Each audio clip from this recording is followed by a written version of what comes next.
প্রতিটি বাবা-মাই চায় তাদের সন্তানকে সুস্থ একটি জীবন দিতে। একটি সন্তানও চায় তার বাবা-মার সাথে সুস্থ স্বাভাবিকভাবে বেড়ে উঠতে। কিন্তু আমাদের সমাজে এমন অনেক পরিবার আছে যেখানে কলহ লেগেই থাকে, এজন্য তাদেরকে ডিভোর্সের পথ বেছে নিতে হয়। এসব দেখে যখন একটা সন্তান বড় হয় তখন সে মানসিকভাবে বাধাগ্রস্ত হয়। এরপরেই শিশুটি যখন বড় হয় তখন সে হয়ে ওঠে সাইকো। এরকমই একটি গল্প নিয়ে রচিত বীরাঙ্গনা ওয়েব সিরিজটি, যেখানে শহরের বিভিন্ন জায়গায় দ্বিতীয় বিয়ে হওয়া মেয়েরা আকস্মিক মৃত্যুবরণ করে। কেন এবং এর পেছনে কারণ কী তা জানতে হলে পুরো এক্সপ্লেনেশনটি দেখতে হবে। ওয়েব সিরিজের কাহিনী আপনাকে অনেক টুইস্ট এবং সাসপেনশনের মুখোমুখি করবে, তাই পুরো ওয়েব সিরিজটি দেখেন। জানাতে ভুলবেন না ওয়েব সিরিজটি আপনার কেমন লেগেছে, আর চ্যানেলে নতুন হলে অবশ্যই চ্যানেলটি সাবস্ক্রাইব করবেন। কাহিনীর শুরুতেই দেখানো হয় ফুলশয্যার রাতে ফাল্গুনির স্বামী তার ঘরে ঢুকতেই দেখে ফাল্গুনি আর নেই, মারা গেছে। পুলিশ আসে তদন্ত করতে, কিন্তু প্রথম থেকেই ইন্সপেক্টর বড়ালবাবু কেসটাকে ক্লোজ করে দেওয়ার চিন্তা করছিল, তাই কোনোভাবেই ইনভেস্টিগেট করতে দিচ্ছিলেন না চিত্রা বাসুকে।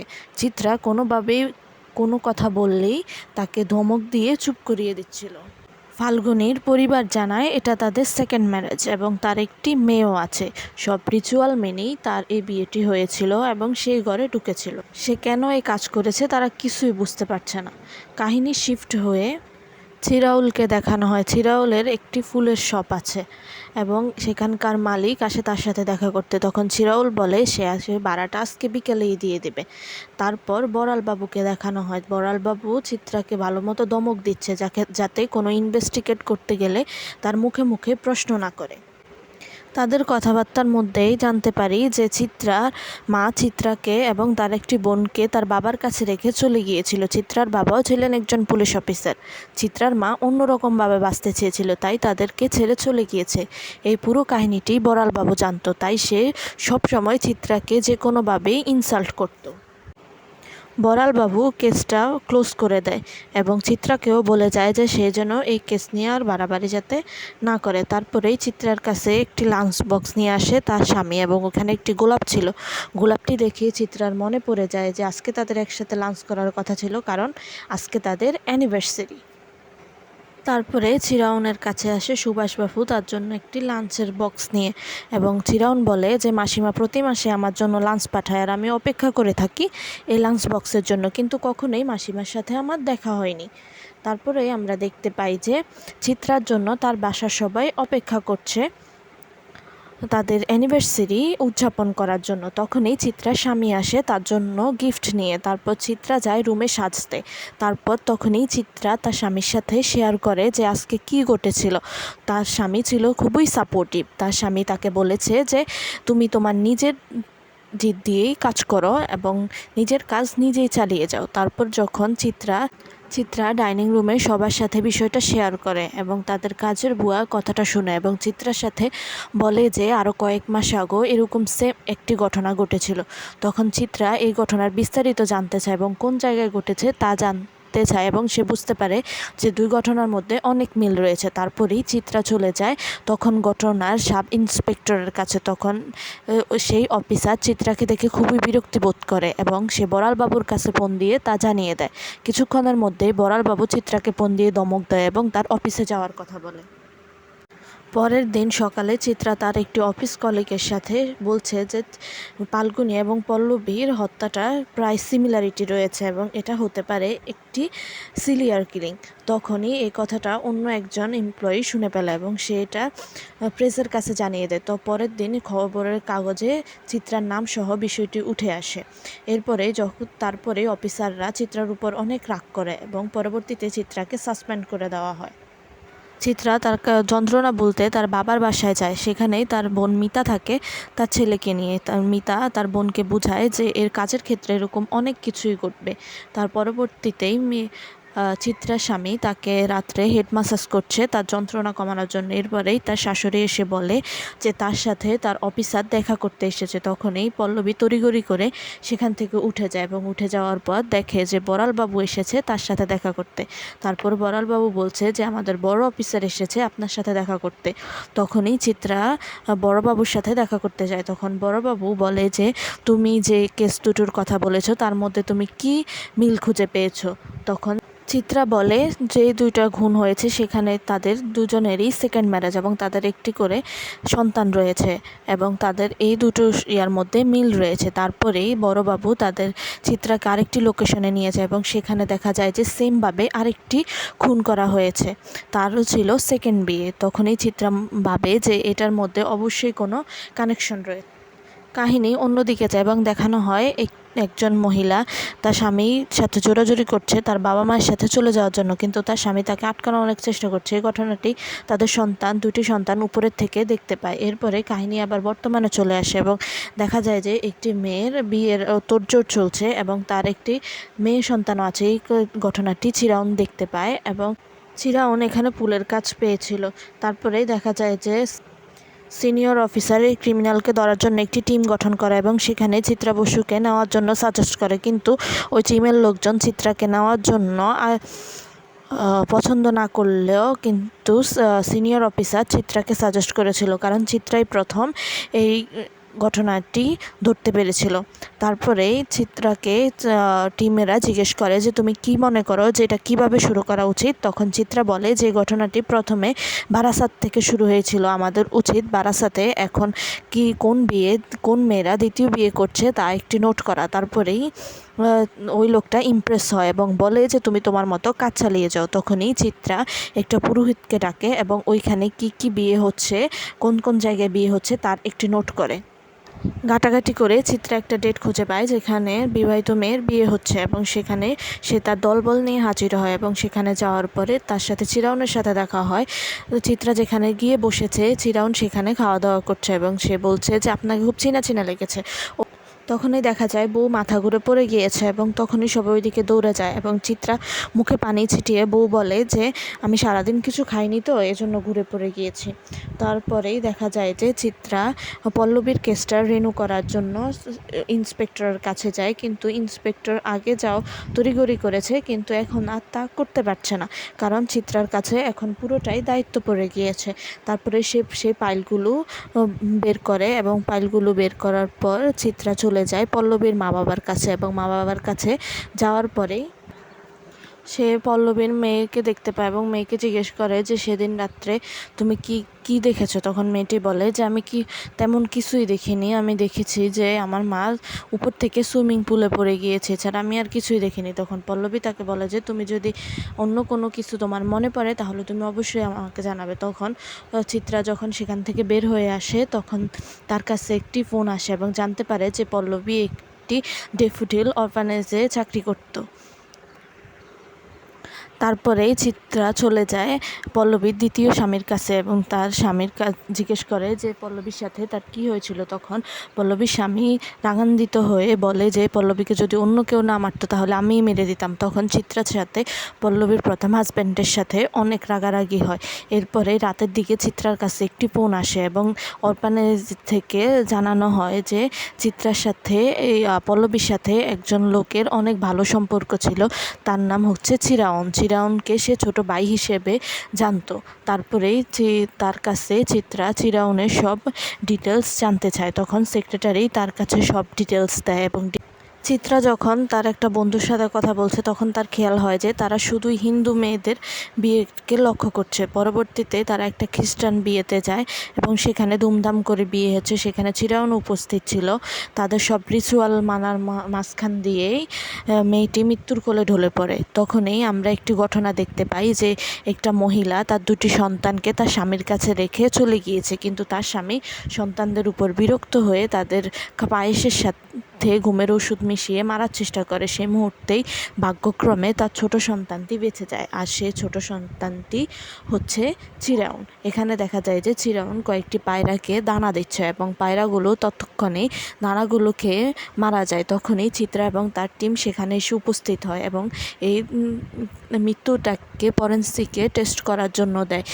পরক্ষণেই চিত্রা ওই মেয়েটার ফ্যামিলির কাছে যায় এবং তাদের জিজ্ঞাসাবাদ করে যে মেয়েটি কি কোনো মানসিক চাপে ছিল কিনা। তখন তার ফ্যামিলি জানায় যে সে অনেক হাসি খুশি ছিল, তার মধ্যে কোনো মানসিকভাবে কোনো চাপ ছিল না। সে লোকগুলোকে জিজ্ঞেস করা হয় যে আপনাদের এখানে যারা আমন্ত্রিত ছিল সবাই আপনাদের আত্মীয় ছিল কিনা। তখন তারা বলে যে হ্যাঁ আত্মীয়। তারা চিত্রাকে সে লিস্টটাও ধরিয়ে দেয়। তারপরে চিত্রা এবং এই রিপোর্টাররা খেতে যায় এবং যাওয়ার পরে রিপোর্টার বলে যে তারা যে মেয়েগুলোই মারা গিয়েছে সবগুলাই তাদের আপন কারো কাছ থেকে খাবারগুলো খেয়েছে। তখনই রিপোর্টার আসে, ফরেনসিক রিপোর্ট নিয়ে, এবং সে বলে যে যতগুলোই মেয়ে মারা গিয়েছে সবগুলোই অর্গানিক বিষ খেয়েছে, মানে যেগুলা পোকামাকড়কে দেওয়া হয়।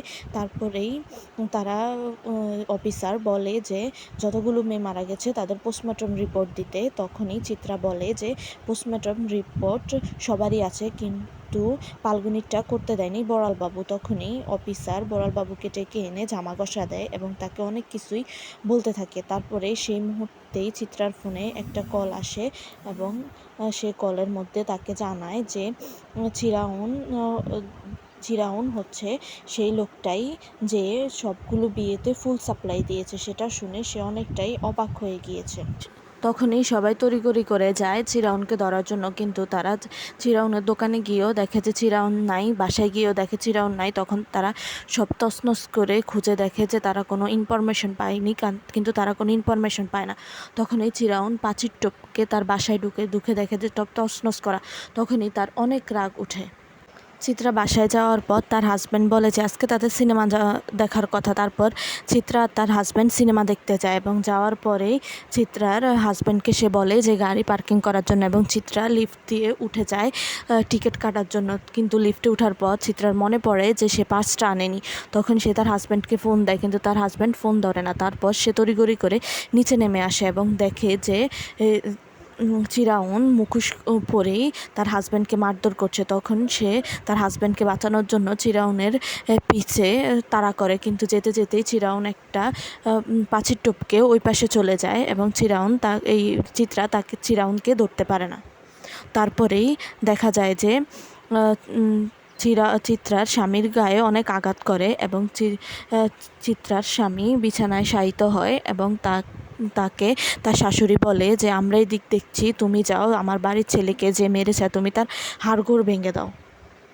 তারপরেই চিত্রা আবার কাজে চলে যায় এবং সোশ্যাল মিডিয়ায় চিরাউনকে খুঁজে বের করে, এবং যখন চিরাউনের ছবি দেখে তখন সে অবাক হয়ে যায় যে ওই বিবাহের মধ্যেই সে চিরাউনকেই তো দেখেছিল ফুল সার্ভ করার জন্য। তারপরে তারা চিরাউনকে অ্যারেস্ট করার জন্য যায়, কিন্তু পরক্ষণেই তারা দেখতে পায় যে চিরাউন তাদের থানার নিচে। চিরাউন বলে যে আমাকে কি খুঁজছিলেন ম্যাডাম? তখন চিরাউনকে একটি রুমে নেওয়া হয় জিজ্ঞাসাবাদের জন্য। যেই রুমে চিরাউনকে জিজ্ঞাসাবাদ করা হচ্ছে সেই রুমে একটি সিসি ক্যামেরা ছিল। তখন চিত্রা বাইরে থেকে চিরাউনকে লক্ষ্য করছিল। তখন স্যার চিরাউনকে অনেক প্রশ্ন জিজ্ঞেস করতেছিল। তার মধ্যে সে জিজ্ঞেস করছিল যে যেসব জায়গায় মেয়েগুলো খুন হচ্ছে সেসব জায়গায় তুমি ফুল সাপ্লাই করছো, তার কারণ কি? তখন চিরাউন বলে যে কি করব বলেন, আমি আমার ব্যবসা দাঁড় করার জন্য সেই অঞ্চলে অনেক খাটছি, তো সবাই আমাকেই অর্ডার করছে, সেটা কি আমার দোষ? তখন চিত্রা সেই রুমে ঢুকে এবং বলে যে সব কিছুই বলছিস, কিন্তু তোর মায়ের কথা কেন বলছিস না? তারপরেই সে বলে যে আমার মা আমাদেরকে রেখে চলে গিয়েছে। তারপর চিত্রা বলে যে তোর আর আমার ঘটনা প্রায় সেমই, আমার মাও আমাদেরকে রেখে চলে গিয়েছে। তখন চিরাউন বলে যে যেসব মহিলারা নিজের বাচ্চাদেরকে একা রেখে অন্য পুরুষের হাত ধরে চলে যায় সেই সব মহিলাদের আর বেঁচে থাকার কোনো অধিকার নেই, আমি যা করেছি একদম ভালোই করেছি। তারপরে যখন দেখে যে চিরাউন খুব রেগে যাচ্ছে তখনই চিত্রা সেখান থেকে বের হয়ে আসে এবং দেখে যে তার একটা অফিস কলিগ এসেছে এবং তার অফিস কলিগ চিত্রাকে বলে যে ওকে ছেড়ে দাও, যেসব ঘটনায় ঘটছে সেখানেই যে ঘটাচ্ছে সে একজন মহিলা, কারণ যেসব মহিলারা মারা গিয়েছে তাদের বাচ্চাদেরকে বিয়ের আগের দিন স্কুলে একটা মহিলা এসে এসে ক্যান্ডি দিয়ে যেত এবং সেই ক্যান্ডিগুলো বলতো যে তাদের মাকে খাওয়ানোর জন্য, কিন্তু তাদের মা খাওয়ার পরক্ষণেই সেখানেই মারা যেত। সে মহিলার ছবি আঁকা হয়, কিন্তু সে মহিলার সাথে চিরাউনের কোনোই মিল নেই। আসলে কিন্তু চিরাউনেই সে মহিলা স্বাস্থ্য এবং সব বাচ্চাদেরকে নিয়ে ক্যান্ডি দিত। তারপরেই চিত্রা একটা প্ল্যান করে যে একটা বিয়ের আয়োজন করবে এবং চিরাউনকে সেখানে ফুলের দায়িত্ব দিবে। তখন সে তার একটা বন্ধুকে ফোন দেয় এবং ফোন দিয়ে বলে যে চিরাউনের কাছে একটা ফুলের অর্ডার দিতে। তখন তার বন্ধু বলে যে আমি চিরাউনকে আগের থেকেই চিনি। তারপর সে চিরাউনের কাছে ফোন দেয়, ফোন দিয়ে বলে যে আমি যে মেয়েকে পছন্দ করতাম তাকে আমি প্রপোজ করেছি, সে রাজি হয়েছে এবং সে বিয়ে করার ডেট সামনের সপ্তাহে দিয়েছে, আর ফুলের দায়িত্ব আমি তোকে দিয়েছি, তুই নর্মালভাবে সাজাবি। তখন চিরাউন ওই মেয়েটার ছবি দেখে যে কাকতালীয়ভাবে সে মিতালি হচ্ছে চিত্রার বোন, তার একটি বাচ্চা আছে। তখন তারা এই প্ল্যানটি করে এবং তার বিয়ের আগের দিন মিতার সন্তান এই স্কুলে যায় এবং সেখানে একটা ওই স্কুলের সামনেই পুলিশ পাহারা দেওয়া হয় এবং মহিলাটিকে ধরা হয়। তারপরে মহিলাটিকে ধরার পরেই চিত্রা দেখতে পায় যে উনি একজন বৃদ্ধা মহিলা এবং বলে যে আজকে আমার ডেলিভারি বয় আসেনি, তাই আমি নিজেই এসেছি ডেলিভারি দিতে। আর দেখতে পায় যে সেখানে একটি কেক সে ডেলিভারি দিয়েছে, সে কেকের দোকানের নাম দ্য মমস বেকারি। তারপরেই চিত্রার মনে পড়ে যে চিরাউনের ফুলের ফ্লাওয়ারের সামনেই তো ওই দোকানটা। চিত্রা তার বোন মিতাকে রেখে গাড়িতে একা রেখে চলে গিয়েছিল। তারপরে যখন তার বোনের কথা মনে পড়ে তখন সে এসে দেখে তার বোন গাড়িতে নেই। তারপরেই সে খোঁজাখুঁজি শুরু করে, কিন্তু তার বোনকে আর খুঁজে পায় না। তারপরে আমরা দেখতে পাই যে চিরাউন তার বোনকে একটি ফুলের গাড়িতে করে নিয়ে চলে যাচ্ছে। তারপরেই ধীরাজ চার চিত্রাকে অনেক বকাবকি করে যে এরকম একটা প্ল্যান করার জন্য। তারপরেই চিত্রার অফিসের কলিগ আসে তার কাছে চিরাউনের সব ডিটেলস নিয়ে। তারপরে ওই ডিটেলসের মধ্যে সে ছবি দেখে চিরাউনের মাকে চিনতে পারে, কারণ সে চিরাউনের বাসায় গিয়ে দেখেছিল যে মালিকের ওয়াইফ তাকে দেখে লুকিয়ে গিয়েছিল, সেই আসলে চিরাউনের মা। তখন সে চিরাউনের মায়ের কাছে যায় এবং তার সাথে কথা বলে জানতে পারে যে কেন সে চিরাউনের বাবাকে মাঝে মধ্যে চলে এসেছে পুরনো বাড়িতে যেতে পারে। তারপরে চিত্রা চিরাউনের মাকে নিয়ে এবং পুলিশ টিম নিয়ে ওই পুরনো বাড়িতে যায় এবং বাড়িতে যাওয়ার পরে আমরা দেখতে পাই যে চিরাউন ওই মিতাকে ফুল দিয়ে সাজাচ্ছে এবং বেঁধে রাখছে তাকে মারার জন্য। এবং যখনই মিতা ভয় পাচ্ছে তখন সে বলছে যে তোমরা মেয়েরা প্রথম পছন্দ করে বিয়ে করবে। এবং যখনই চিরাউন মিতাকে মারতে যায় তখনই চিরাউনের মা সেখানে ঢুকে যায় এবং চিরাউন তার মাকে দেখে কান্না শুরু করতে থাকে। এবং চিরাউন যখন তার মাকে বলে যে কেন তুমি এখানে এসেছো, তখন চিরাউনের মা তাকে সব সত্যি কথা বলে যে প্রতিদিন রাত্রে তার বাবা তার মাকে মারতো, মদ গাঁজা খেয়ে এসে তার মাকে প্রতি রাত মারতো। তার মা এগুলো সহ্য করতে না পেরে যখনই তার বাবা আসতো, বাবা আসার আগে দিয়েই তাদের সন্তানকে আরেকটি রুমে নিয়ে ঘুম পাড়িয়ে দিত, যাতে তার সন্তানরা এই দৃশ্য যাতে না দেখতে পারে। তিনি বলে যে তোমরা শুধু ওই দৃশ্যই দেখেছো যখন আমি তোমাদেরকে রেখে চলে এসেছি, কিন্তু তোমার বাবা যে আমাদের উপর যে অত্যাচার করেছে তা তোমরা দেখোনি। আমি যখন আমার বাবার বাড়িতে চলে এসেছি তারপরেই আমি চেয়েছিলাম পুলিশদের সাহায্য নিয়ে তোমাদেরকে আমার কাছে নিয়ে আসতে, কিন্তু পরের দিনই শুনি যে তোমার বাবা তোমাদেরকে মেরে ফেলেছে। তারপরেই যখন আমি জানতে পারি যে শুধু তুমি বেঁচে আছো তখনই আমি তোমাকে আনতে চেয়েছি, কিন্তু তখনই ডাক্তার আমাকে বলেছে যে যদি আমি তোমার উপর তোমার সাথে দেখা করি বা তুমি যদি মানসিকভাবে কোনো আহত হও তাহলে তুমি পুরোই কোমায় চলে যাবে, এজন্য আমি তোমার সাথে সরাসরি দেখা করতাম না। কিন্তু যখন আমি তোমার অরপানে যেতাম এবং তোমাকে টাকা পয়সা দিয়ে সাহায্য করতাম, তোমার খেয়াল রাখতাম। যখন তুমি বড় হয়েছো তখন আমি পল্লবীর কাছে টাকা পয়সা দিতাম যাতে তোমার সাহায্যের জন্য।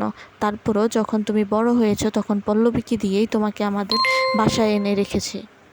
এসব শোনার পরও চিরাউন যায় মিতাকে মারার জন্য। তখনই চিত্রা ঘরে ঢুকে এবং চিরাউনের উপর হামলা করে এবং চিরাউনের মাথায় গুলি ধরে এবং বলে যে তোর মাথায় তোর মা সম্পর্কে যে ঘৃণ্য ভাষা রয়েছে তা তুই মাথার থেকে বের করে রাখ, মেয়েদের কি অধিকার নেই নিজের মতো বাঁচার।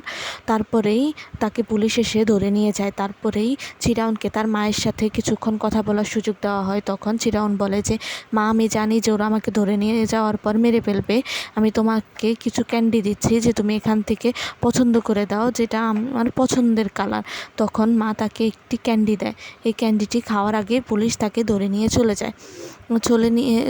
চলে যাওয়ার পরে তাকে শাস্তি দেওয়া হয়। তারপরে আমরা দেখতে পাই যে চিত্রা অফিসে ঢুকছে এবং তাকে সবাই সেলুট জানাচ্ছে এবং সাব ইন্সপেক্টর, সিনিয়র ইন্সপেক্টর সবাই মিলে তাকে জানাচ্ছে যে তার প্রমোশন হয়েছে এবং এই প্রমোশনের কথা শুনে সবাই অনেক খুশি হয়। তখনই চিত্রার স্বামী আসে তার জন্য লাঞ্চ নিয়ে এবং তারপরে আমরা দেখতে পাই যে চিত্রার স্বামীর ফোনে একটা কল আসে এবং তাকে একজন বলে যে তার একটি কেসের কথা। তখন চিত্রার স্বামী বলে যে ঠিক আছে, আমি আমার ওয়াইফকে বলবো তোমার এই কেসটা সলভ করার জন্য, এবং এই কেসটা সলভ করার জন্য তার স্বামী তার কাছে একটি মোটা অঙ্কের টাকা চায়।